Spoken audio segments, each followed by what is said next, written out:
So, Alan, I have Lisa Haisha, and you know of her. I've spoken to you about her.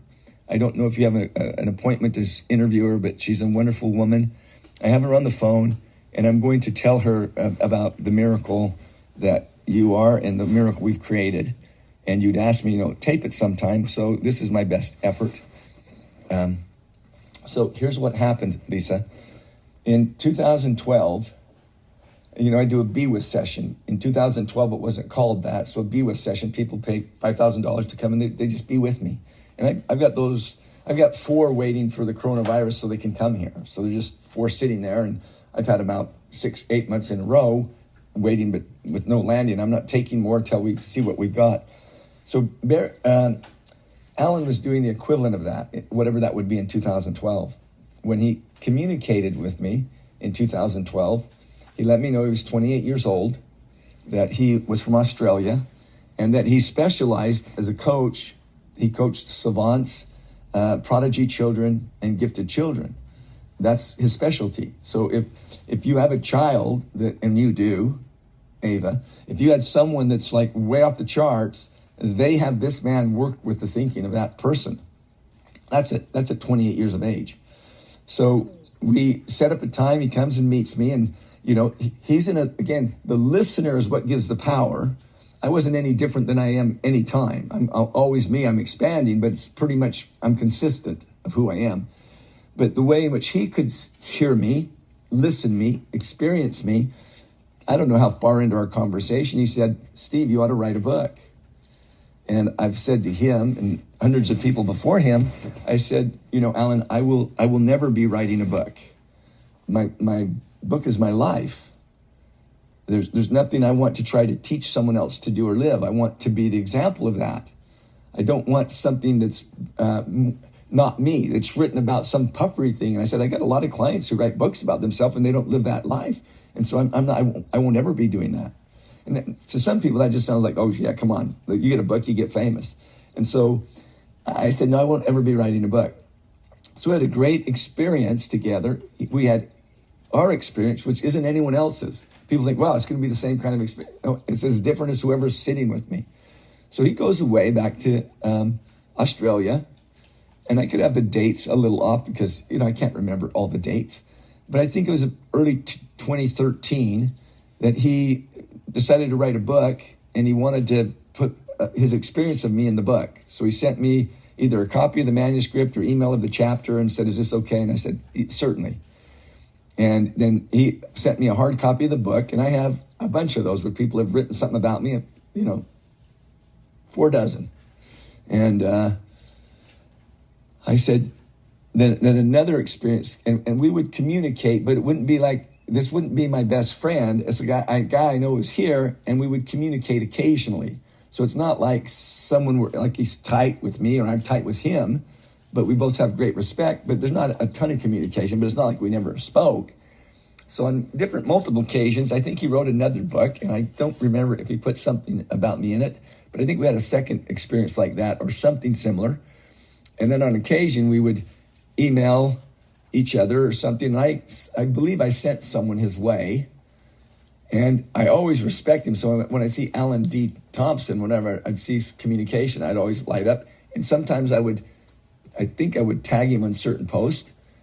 And so there was a relationship going on, but over there, he was quite moved by whatever he'd experienced. So he's kind of keeping an eye on me. And however that goes, I have a lot of people that on Facebook, and they act like they know me because they've read stuff, and I'm just, my Facebook page is just like an open journal. That's not an advertising place. It's just, I just share what's going on. So I'll just say somehow, maybe 5 different occasions in some way, form, I let him know I wouldn't be writing a book.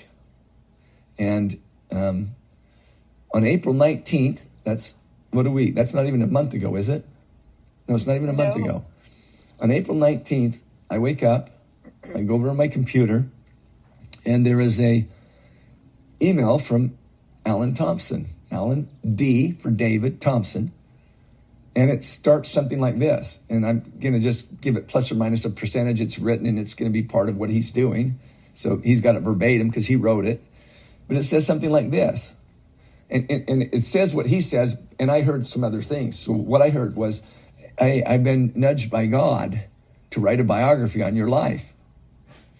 And now the actual words he wrote may be different than that, but that's what I read. I mean, that's what I felt. And then I was in the office with my wife, and I kind of laughed. I said, this Alan from Australia, he's wanting to write a biography. He said, hey, I don't need a book. I don't need a biographer. I don't need a biography for sure. And then I read the next 3 lines, and it's like, this guy's dead serious. So I communicated with him so we could get on the phone. I was going to try to talk him off the cliff. Like, what are you doing? Okay. You don't need to do this. This is like wild. So we had a conversation, and my real conversation with him, and the details of that conversation, he would know better than I was, because he's, I'm about as sharp as a bowling ball compared to this guy. But what I wanted to know is, like, why would you want to do this, Alan? I don't need a biography. I don't need a biographer. I don't need a book. And I certainly don't, I'm not going to go hire somebody to do this. And he said to me something like this: this isn't going to be a problem for me to do. It's trying to write itself through me. And then he told me a few experiences of things he'd collected information and what he's already organized and what he wanted to do. And he says, I just need your nod that it's okay. And if you don't want me to do it, I won't do it. And so we talked for quite a while. And I asked him other questions. And I said, so really, why would you want to do that? And he said, because I said, Alan, the reason I wouldn't want to write a book is because the only thing I would ever write the book about is state of being. And the moment you start writing about it, it's not it. It disappears. It becomes the writing about being. The being about being is not about writing about it. Someone sharing with you a document about me is not what they experienced. It's their words about what they experienced. You can never capture the experience. And they can't. Many people say, I don't even know how to describe what happened today. And I said, and the greater the listener is, the less ability they have to describe it. Because other people go, yeah, he said A, B, C, D, but I'm not doing A, B, C, D. And it can sound like ABC to somebody who's there. And so I said, so I don't know how you would do this, even if you wanted to do this. And he said to me, I believe I have the capability to get as close as possible to taking language and putting it into a state where someone could get it. And I said, well, I'm not sure that can happen. And he says, he deals with peak performance all the time with these people he works with and with himself. By the way, he's an extraordinary human being. And he said, so I promise you that I will bring peak performance to this biography, that everything in my life will be committed to doing this. And I will do this. And at the end of doing whatever all this work is, if you don't want me to publish it, I will give you the thumb drives on it and you can have it. It's my gift to you. I don't need anything from you, Steve. I want to leave to the world who you are and what's going on. And he said, I believe if I did a book that's X hundred pages long, at the end of that, I would still only get 1% of who you are. And I want the world to get that. Now, you got to understand how moving that would be to hear somebody say that about the life I live. And I said, maybe what you ought to do is, sleep on it. You might wake up tomorrow morning and have a different idea. And I acknowledged him for I didn't tell him no, but I also didn't tell him yes. But I wanted him to sleep on it. And so I'm guessing the conversation was into the hours that we had. He would know exactly that. I don't know. I have a lot of conversations. And I went to bed. And when I got up early in the morning, it was pretty amazing because I go over to my computer. And I could not believe what I saw on my computer. It was an email with the proposed title of the book, questions about who would we get to do the cover of the book. And somewhere in one of the conversations, because we had two, who would I want to be to do the foreword of the book. And all three of the people to do the foreword were Iyanla Van Sant, Byron Katie, or Werner Erhard. And it was like, this guy's magical about being able to have a letter of introduction to invite somebody to do that. if any of those three got that, two of the three would do it, or one of the three would do it, or even if you send it to somebody who didn't know me, they'd do it. Like whoever that guy is you're talking about, I want to write that for him. And I'm thinking, how does he capture me in writing so well that when I read it, it makes me cry? And so I'm looking at this, and then I see he has 180 pages of the book done. And he did that from the night before. 180 pages? 180 pages of the book done. And How's that possible? And because he's been working on it. It's the same way I do things. I create. I don't sit and think, I do. And he's been doing. And he just needed my okay so we could really explode it. So I look at, he's got outlines, he's got sections of stuff that would be put in family, early life. He asked me a couple of questions that nobody even knows that exist in my life that he would have to do a little looking around to see. And so I look at this document that he's done, that he sent to me, and I'm just flabbergasted. And then we speak again that day and knock down who could do the cover and who we talk to and why I would want Iyanla or Katie or maybe how Warner would or wouldn't want to do it, and etc. And he, Alan D. Thompson, wrote everything up to send it to people, to invite them to do stuff. He's got communication from neighbors. He's interviewed my mission president. He's interviewed mission companions. He's interviewed clients. He's done all of this. And in less than 1 month, he has almost 600 pages of stuff that when I read a story, I'll give you an example. I tell him about that I spoke in a Steve Chandler event, and there's a gal in the event that I knew of her, but I'd never done any work with her, and I just helped her. And he interviewed her, and she told him her experience of me, and I had shared something in Steve Chandler's room. He sends me the next day that written into a chapter, and I'm thinking, I couldn't do that in 3 years. And my wife's an unbelievable writer, and my wife couldn't do that. And he's knocking those out like crazy. Plus, interviewing people. Yesterday, he interviewed 2 more people. So it's amazing. And he set it all up electronically. I said, I'm concerned that I'm going to overwhelm you with information. He says, you can't. Technically, you can't do that. And I said, what do you mean? And he tells me how Jonathan Kaiser's audio disc or audio tape. He said, when I get Jonathan Kaiser's audio, I put it on equipment, it transcribes it, I sort it where I need it to go. So one day I sent him several hundred text messages that are like just generic, where a client would say, hey, you're not a bad dude, I kind of like you. And he has those all sorted and put in places. One day I sent 400, or in a 2-day period, 400 emails, because I get emails from all over of appreciation. They're just sitting in my computer. And he had those where he could comment and have a conversation with me about them. I couldn't process. I call him, he's a genius. And so as I'm talking to him, or I'm looking at this and we speak, somehow I just said, let's go, man. And not only has he been going, I sent him a text, and this is what the text says. I'm plus or minus, I'm not reading from the text.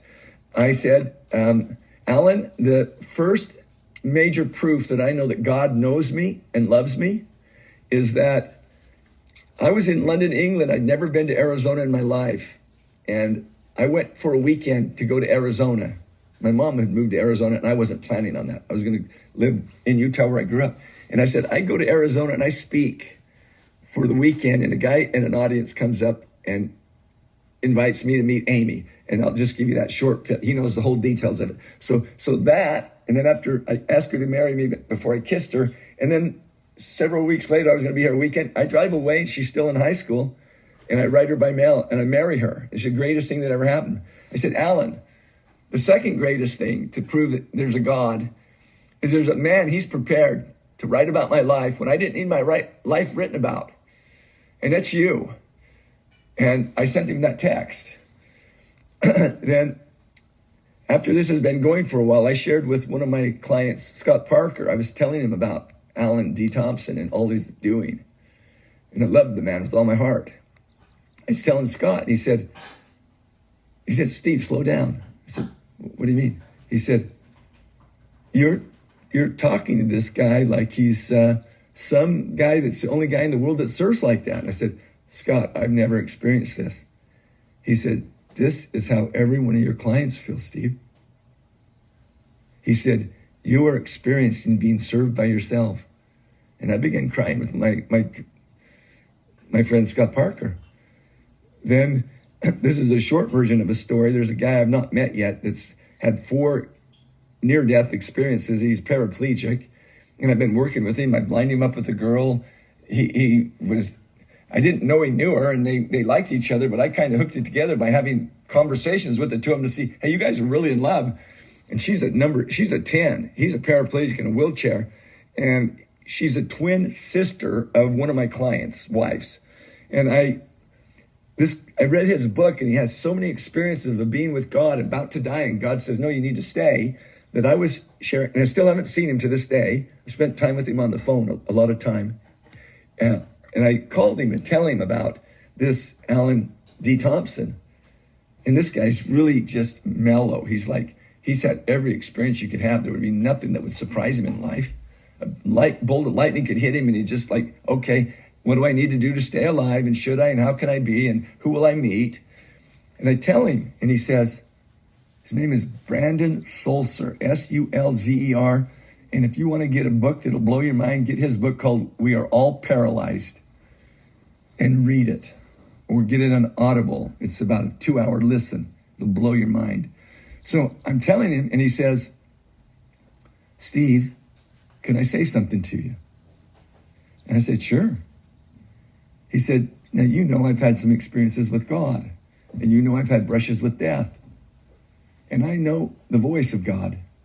And I know I'm supposed to still be alive. I want you to know that God knows you, Steve. And he knows you were never going to write a book. And I want you to know that God knows you, and he knows there's a guy in Australia named Alan D. Thompson that would write the book. God has prepared him to write your biography. Well, I cried just like I did with Scott Parker. And it's like, it has literally been that. And Alan D. Thompson, in the way in which he has done things. And he's run into a couple little buzzsaws with somebody due to being unhappy or whatever. And he has written unbelievable communications. He's juggled balls. He's got he's dialed me in so I can watch the manuscript as it goes. So it's like I see live stuff while he's doing it. And I could go read what he's added today. I read the story that this one gal, I told you that interviewed with him, and I read it and I can't even get through it. I cry through it because it's like, how could anyone capture that? So that's that. And let me kind of just read to you the last thing that I've got physically here. And I've had conversations with him. But on May 11th, so what are we on today? I don't know. At 2020 is 6:07 a.m. This is an email I'm reading directly from. That's from Alan D. Thompson to Steve Hardison. And the email says, you can count on me, guaranteed. That's 100% commitment, completely fused to 100% integrity. You can count on, I will be completing your biography, and it is already a masterpiece. You can count on, whatever experience you've had with others who let you down, that's not me. I am here now, and I'm reinforcing your magic to the world. That's all in bold letters. Then he says, I already know you won't deuce me. And that's a kind of a created thing, like you won't shit on me. Deuce is a deuce. So that's one way I can read that to you that'll make sense. Okay. You can also count on, I see your integrity, and I know enough about who you are to trust the process of writing and releasing a 600-page biography of a living angel. I can't think of anyone else in the world I would do this for. I can't think of anyone else in the world who is inspiring and selfless enough. I know you get it. Now, I received that. And it says something in the world welded me to who this man is to me. Because that's the level of commitment I live from. And I've never experienced it from another human being. So Steve, that's that so is the beautiful. miracle that he has been in my world. He has communicated with me again and said, Steve, if at the end of this you proofread this and you can change whatever you want. And if you don't want me to publish it, it's yours. I mean, who is that? Who is that human that is that way? And he's got his own business. Now, here's something I'd like you to know. He's 36. He's gorgeous. He's brilliant. And man, would I love to be responsible for him to meet someone of his caliber. And that will be very difficult. This guy is in another orbit. So let me stop this tape over here. Alan, that's approximately what I would share with someone. Maybe more detail here or there, depending on who I'm talking to, but that's kind of it. I want to tell you how much I love you, Alan. I appreciate everything that you've done for me.